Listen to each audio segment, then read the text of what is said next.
Hey everybody, Joe from the Long Shot Revival Homestead.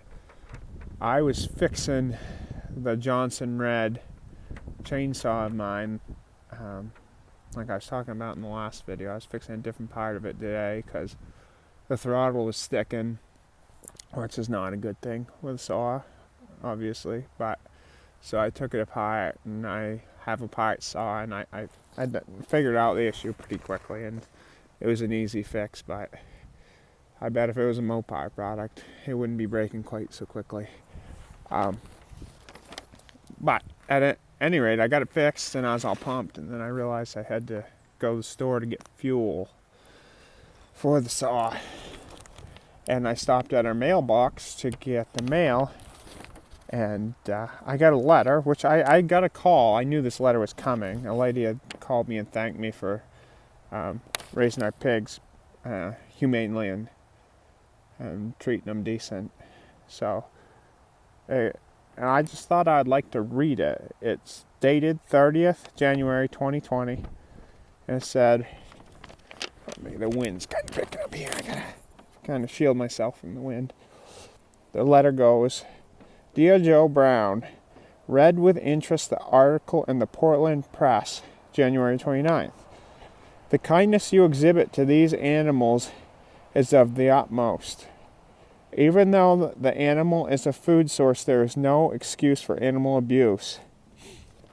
Too often people turn a blind eye, but thankfully these pigs, hold on, wind's going everywhere. These pigs will be enjoying life. Wishing you continued success. From Judith. I'm not going to disclose her last name because I don't want to encroach on her privacy, but and then a little asterisk down below, enclosed is some coffee money. Have a cup or two on me. She sent me $20, and then she tried to send this letter to me, and she couldn't get my address because she doesn't do social media, and it wasn't listed in the article.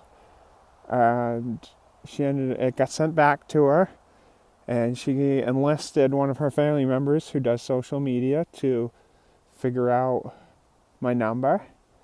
And then she called me a few nights ago, and we had like probably a 10 or 15 minute conversation about, just how important these things are. And it's funny because when the Bangor Daily posted their article, which was very nicely written, I really appreciated that. Us as a whole family, we really appreciated how nicely that was written. But when they wrote it, I had seen some comments, well, they're going to be bacon anyways, or this or that, implying that these animals don't need care that's decent. And it's just, they do. They are able to be outside more than pets, and they're not pets, but they do deserve a certain quality of life for many reasons, more than just because it's ethical, but it helps them be healthy, it helps them produce better, it helps them grow better, it's better all around. Happy, healthy, low-stress pigs don't escape, they eat good, they drink good, they're resilient to worms, so we don't have to use those nasty chemical wormers that even organic people sometimes use wormers. I was looking into being certified organic not too long ago, and I think it's a great thing, but there is some loopholes.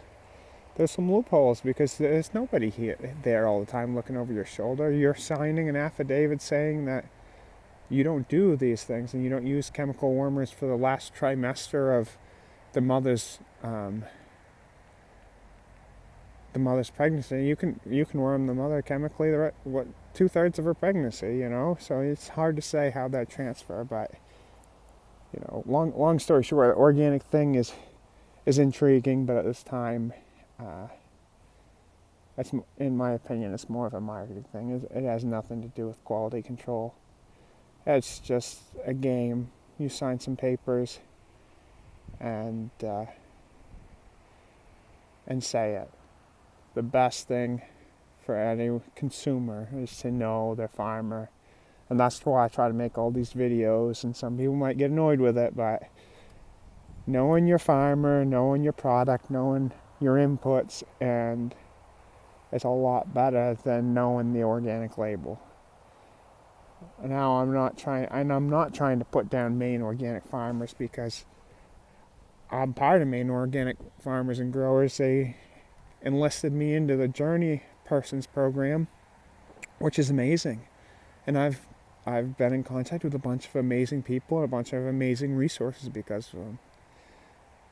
But I am saying truthfully, organic label is just that, a label. It's no insurance that your food's better.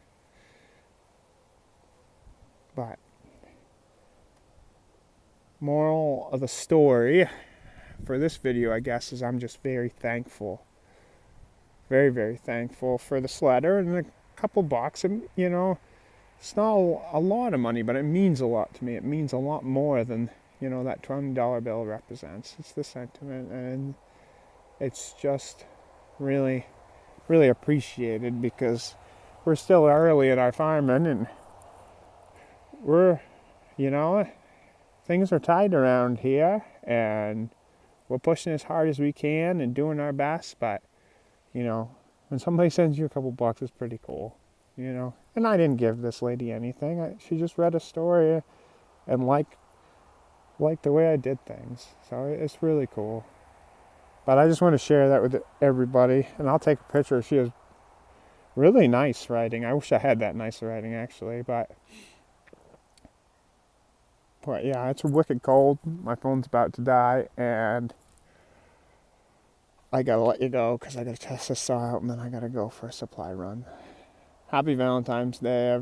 Valentine's Day. Happy Valentine's Day. Have a good one. I'll talk to you all later. Bye.